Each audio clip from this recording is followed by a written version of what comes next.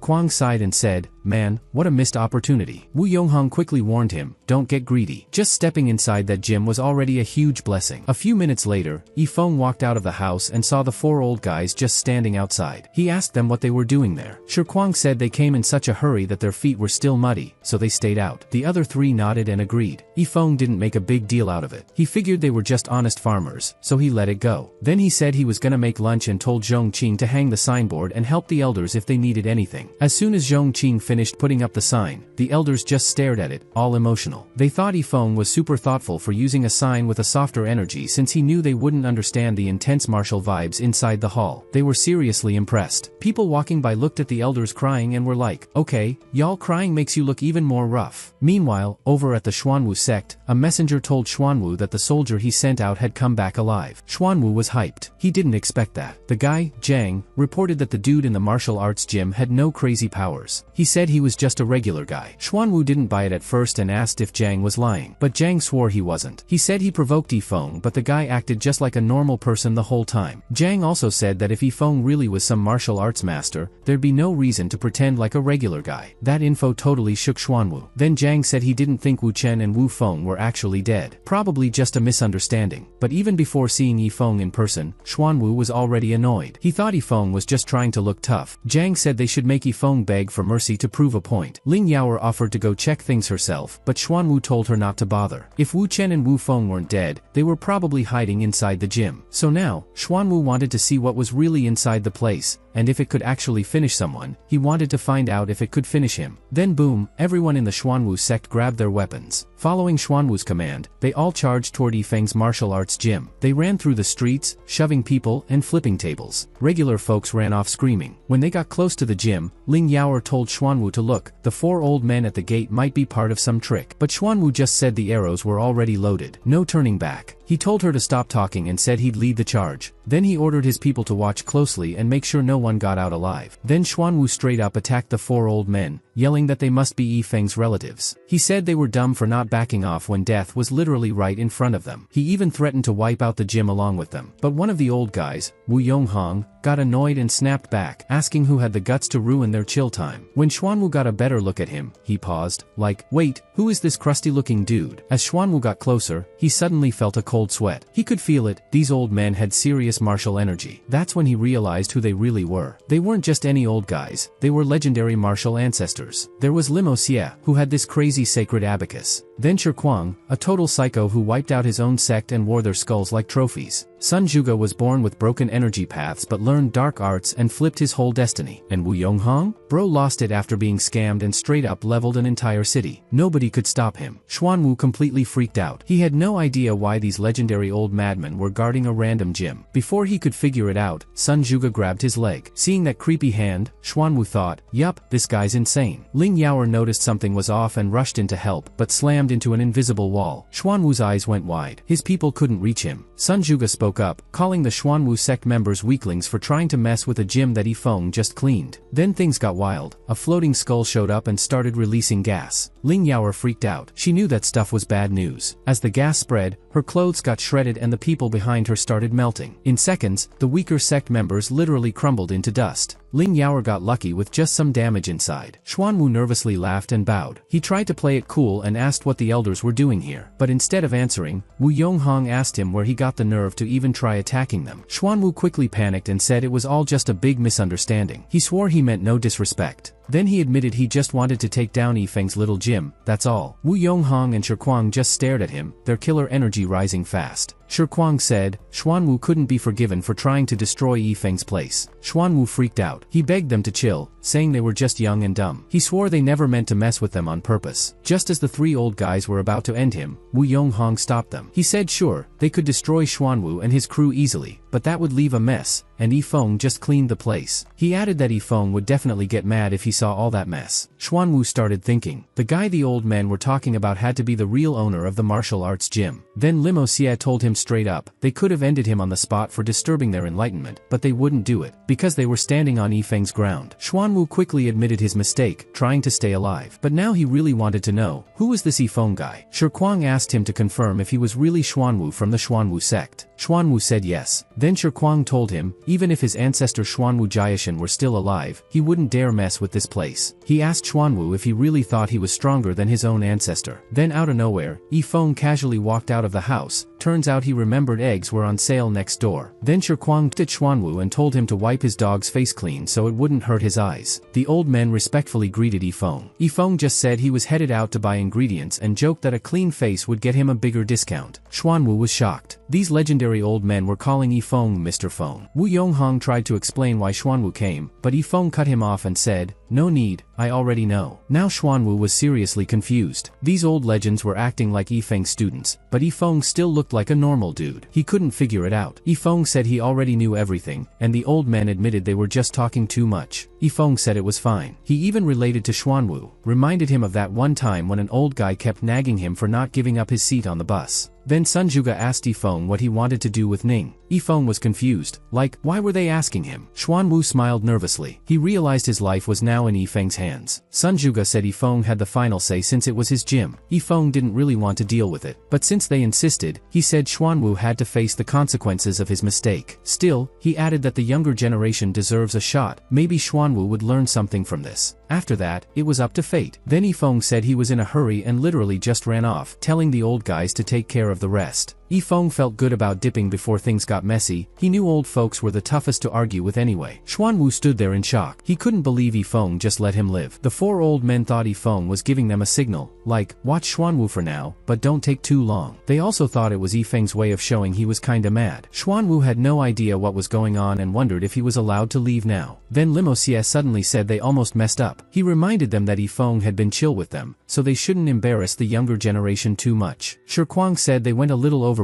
and that all Yifeng really wanted was for them to teach the younger generation a proper lesson, not go full beast mode. Then Wu Yonghong told Xuanwu to hand over his storage bag. Xuanwu didn't argue. He gave it up right away, thinking, as long as I still have my last treasure, I can bounce back later. He told Wu Yonghong that the bag had all the Xuanwu sect's resources and hoped it would be enough to make up for what he'd done. Wu Yonghong took it and told him to get up and leave. So Xuanwu bolted, saying he didn't want to interrupt their meal. But just as he turned to go, Sun Zhuge stretched out his hand and sent out a cloud of black mist. It hit Xuanwu's arm and sank into it. Xuanwu freaked out. Sun Zhuge told him it was celestial poison. He said it would spread through Xuanwu's whole body in 3 days. And since that was the only arm Xuanwu had left, yeah, panic mode. Sun Zhuge explained that Yifeng had spared his life on purpose. Now his survival was up to fate. Then Sun Zhuge landed a brutal punch, and Xuanwu coughed up blood. The punishment was done. Sun Zhuge told him to get lost. Back at the Xuanwu sect's main hall, a loud crash echoed. Jiang tried to say it was all a misunderstanding. He begged Xuanwu to hear him out, but Xuanwu wasn't having it. He got even more pissed and kicked Jiang hard. To Xuanwu, it felt like Jiang was blaming him for everything. An elder stared at Jiang's lifeless body and asked what they should do now. There were barely any of them left. He asked if Xuanwu still wanted to go after Yifeng's gym and get back the Cloak of Swiftness and the Heaven-Shattering Stone. But with only one poison arm left, Xuanwu was done. He said right there that the feud between them and Yifeng's gym was over. That was the end. He warned everyone, if anyone dared to mess with Yifeng's gym or the people inside, they'd end up just like Jiang. Then Ling Yaoer asked him what was even in that martial arts gym. She said their disciples got wiped out in seconds. If she didn't have a high-level cultivation, she'd be gone too. Xuanwu told her the truth. Inside that gym were 4 martial ancestors ancestors, and possibly a martial saint who might even be a martial emperor. Xuanwu told everyone that when someone's way stronger than you, there's no point holding on to hate. He said the real threat was the Lu Qingshan sect. But Ling Yaoer didn't get what he meant. Xuanwu sighed and explained, the Xuanwu sect and the Lu Qingshan sect had been rivals for like, forever, and things were always balanced between them. But recently, some hidden power claiming to be immortal just dropped into their city. And now that Lu Qingshan had made friends with Yifeng and even got a legendary sword from him, Xuanwu said if they didn't do something, their whole sect might get wiped out. So, he told Ling Yaoer they needed to get close to Yifeng, like, real close, just like Lu Qingshan did. Then he straight up told her to use her looks and charm to win him over. Even though he'd always treated her like his own daughter, he said he had no choice. Their whole sect's future was riding on this. Ling Yaoer said it's not that she didn't want to, she was just scared that Yifeng wouldn't like her. Xuanwu got serious and said he never taught her to be scared. If she really wanted to achieve something big, she had to be brave. He reminded her she's always respected strong people. He said this wasn't a bad deal for her, but if she couldn't think big, he couldn't trust her with the future of the sect. Ling Yaoer closed her eyes, thought hard, and finally agreed. Meanwhile, over at the Pingjiang Chamber of Commerce, Mao Lin was sitting in his room with a dark look on his face. Yuna walked in and asked why he called her. Instead of answering, Mao Lin asked what she thought about the author of The Dream of Red Mansions and the Supreme Treasure. Yuna said she never met the guy, but just from reading, she could tell the author was probably some handsome dude. Mao Lin smiled and told her that sales of Yifeng's book The Supreme Treasure were blowing up, and the first-level Chamber of Commerce evaluation was about to start. He said,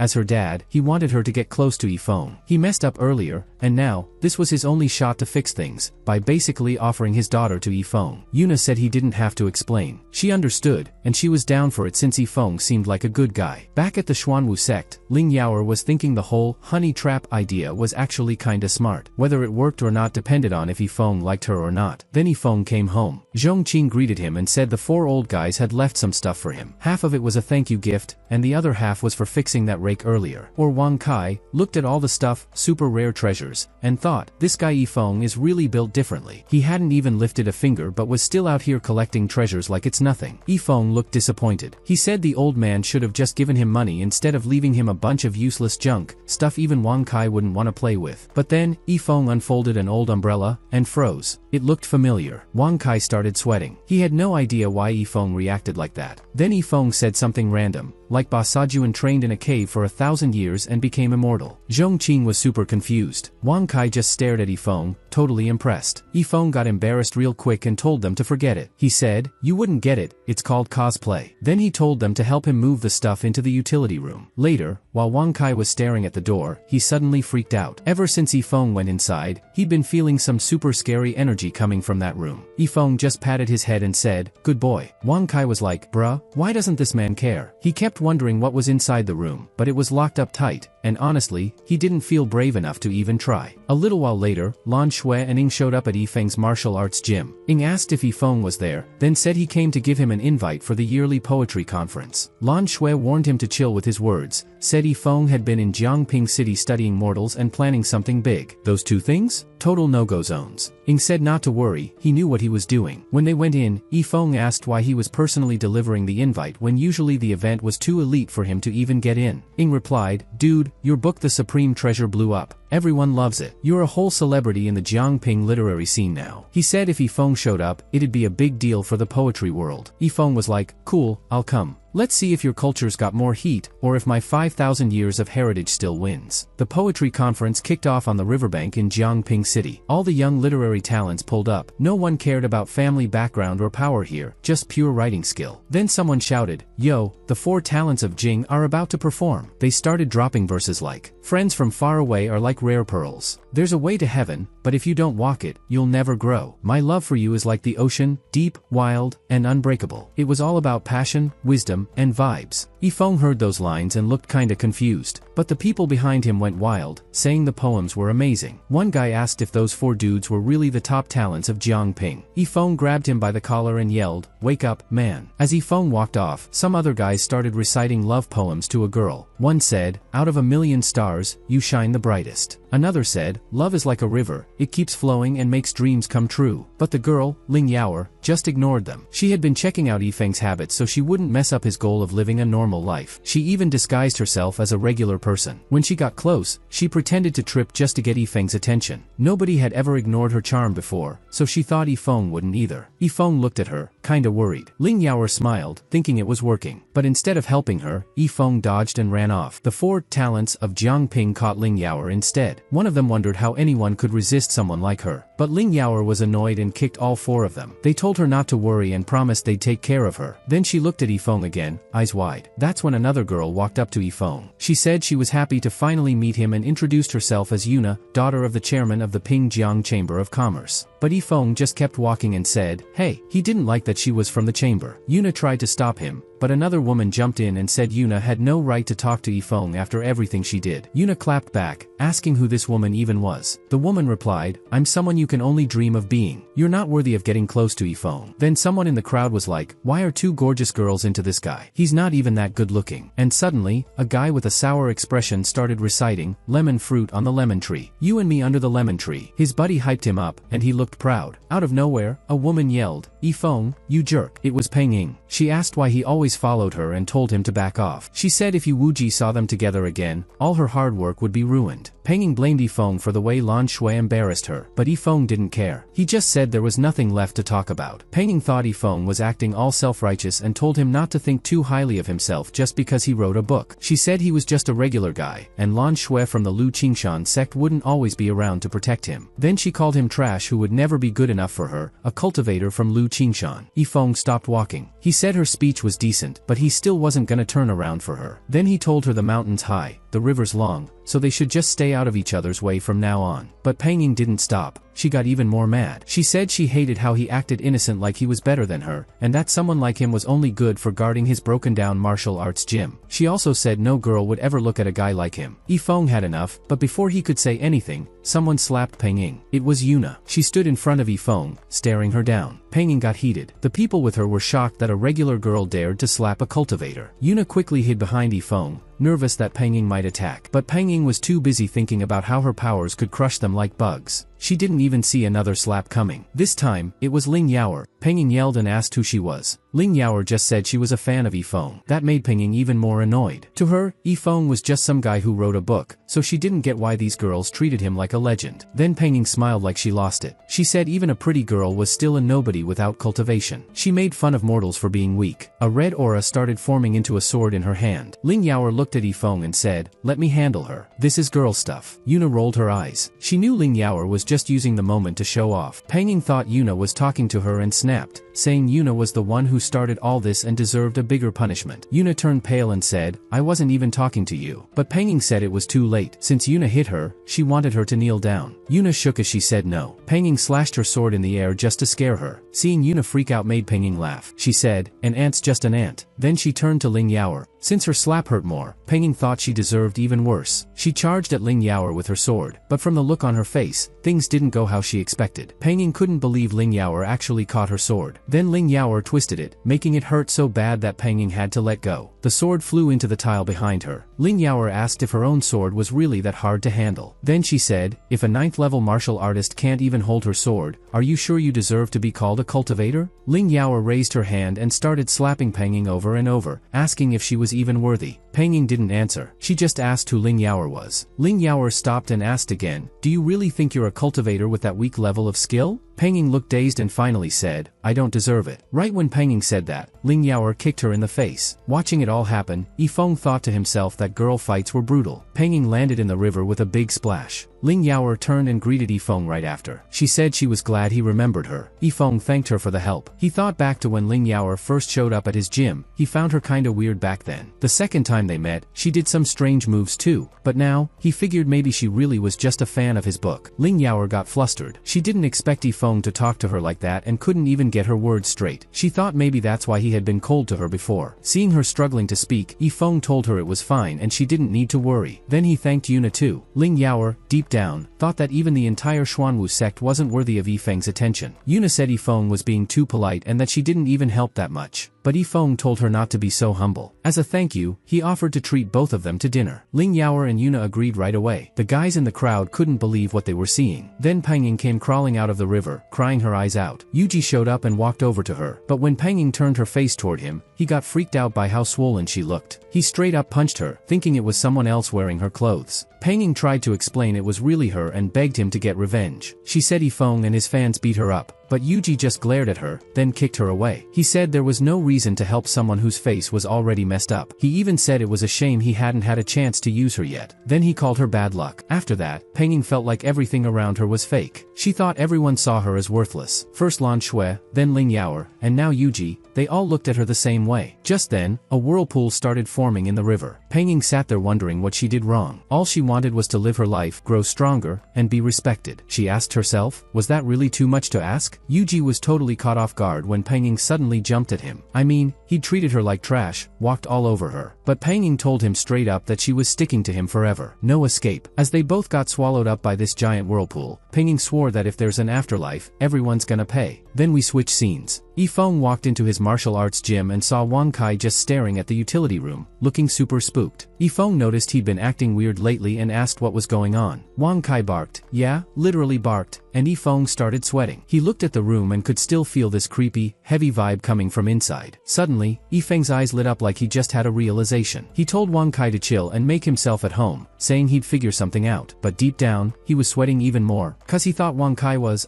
in heat. Anyway, later on, Zhongqing asked Yifeng how the poetry conference went. Yifeng said, forget that, it's way better to play fight the landlord with the girls over at Yong Academy. Then he realized it's been a while since he saw those girls, and since it was still early, he decided to go find them. Holding a broom tight, asked if playing fight the landlord was actually fun. Yifeng just said, you wouldn't get it, because Zhongqing always walked by the ladies' place and saw them doing stuff. And now Zhongqing thought he knew what that game really was and low-key wanted to try it too. By the way, the card game? Totally a new thing there. Yifeng brought poker to that world and taught it to the girls himself. Without him, they wouldn't even know how to play. Later that day, during sunset, Ling Yaoer showed up at Yifeng's gym. Every dude on the street was checking her out. Even though Yuna was kinda dumb, she still looked decent, so Ling Yaoer had no idea who Yifeng would be into more. But Ling Yaoer wanted to beat Yuna to the punch. She stood in front of the gym, looking at the sign. Nothing had changed, except now, Yifeng wasn't her enemy, he was her target. She remembered what Xuanwu told her. This dinner with Yifeng was a once-in-a-lifetime chance. She had to make him fall for her. The future of her sect depended on it. After hyping herself up, Ling Yaoer called out loud, saying she was honored to meet Yifeng and came to show respect. Wang Kai sneezed. Her scent wasn't your average makeup smell. It was something way different. Zhongqing came out and told her Yifeng wasn't home. He said he'd let Yifeng know she stopped by. Ling Yaoer was confused and said they just met, so she figured he'd be here. Zhongqing told her Yifeng had gone to Yong Academy to play fight the landlord with the girls. Ling Yaoer was like, wait, what even is fight the landlord? Zhongqing didn't want to say anything at first, but Ling Yaoer kept pushing, so he blurted out that fighting the landlord was just a thing between guys and girls. Ling Yaoer said he didn't need to explain, she already got what he meant. Then she told him she'd hook him up with someone someday. Zhongqing just said, let's talk later. He told her to head back since he needed to practice his moves. Ling Yaoer was a little worried that Yifeng might be too clueless when it came to love. But based on what she learned from Zhongqing, she figured Yifeng might not be as sweet as he looked. When she saw the cloak of swiftness, her whole vibe changed. No one was around, so she quickly used her skill to grab it. But right as she picked it up, she heard a wolf howl. She was confused, and then boom, Zhongqing came out yelling at her for trying to steal. He said he didn't expect someone who looked that good to do something like that. Ling Yaoer tried to play it cool and asked if she could just have the cloak, but Zhongqing wasn't having it. He told her to drop it. Ling Yaoer looked at him like, bruh, you're just a kid, and figured he couldn't stop her anyway. But when Zhongqing pointed a kitchen knife at her, the pressure was so intense it made her drop to her knees. She cursed under her breath. The cloak of swiftness and heaven-shattering stone were powerful, but that kitchen knife? Way crazier. She started wondering if it was some kind of holy level weapon or higher. She handed the cloak back and said she'd never do it again. Zhongqing told her never to try stealing anything from the martial arts gym, not even a rag or a hair from Wang Kai. That gym was his home, and he'd protect it with everything. Even though Zhongqing sounded super serious, Wang Kai thought the speech was kinda cringe. Then Zhongqing warned her again, if she ever tried that again, he wouldn't go easy on her. Ling Yaoer promised not to mess up again. Wang Kai looked at her and thought, she totally deserved that. He didn't care how Zhongqing handled her, but no way was he gonna let her give him an attitude. Ling Yaoer glared at him, and Wang Kai instantly used a technique to shut her down. A light shot out from his forehead and hit her right in the chest. She couldn't believe she got taken out by a dog. She fell back, coughing up blood. Then she realized something. Wang Kai wasn't just any dog. He was the legendary heaven-devouring wolf. At that point, Ling Yaoer finally understood how wild that martial arts gym really was. And the only way to fix this? She had to win over Yifeng, tonight. Over at the Pingjiang Chamber of Commerce, Mao Lin handed Yuna a bottle of something called spring flower dispersion. He said it was perfect for sparking love, and tonight was the best time to go all in if that's what she wanted. After meeting Yifeng earlier, Yuna realized he was that guy. She decided to make her move before Ling Yaoer could steal him away. Meanwhile, at Yong Academy, one of the girls stretched and told Yifeng she was ready. She asked him to be gentle because it hurt. Yifeng stepped in and said what he had might be too much for her. The girl just told him to stop capping and show it already. Suddenly, another woman busted in, yelling that the ladies at Yong Academy only sold their skills, not their bodies. She wanted to see who was breaking the rules. One of the card girls told her to chill and pay 300 yuan for breaking the screen. After the card game, Yifeng started overthinking. Should he act cool and distant, or stay nice and friendly? Since the girls seemed like his fans, he thought maybe he should keep that idle vibe going. Out of nowhere, a guy showed up and told Yifeng to step aside. He said it looked like Yifeng was waiting for a girl. The guy introduced himself as Wang Xuan. He said they were basically the same. His girl was super hard to date, and it took him 3 months just to get her to say yes. But with how pretty she was, he said it was totally worth it.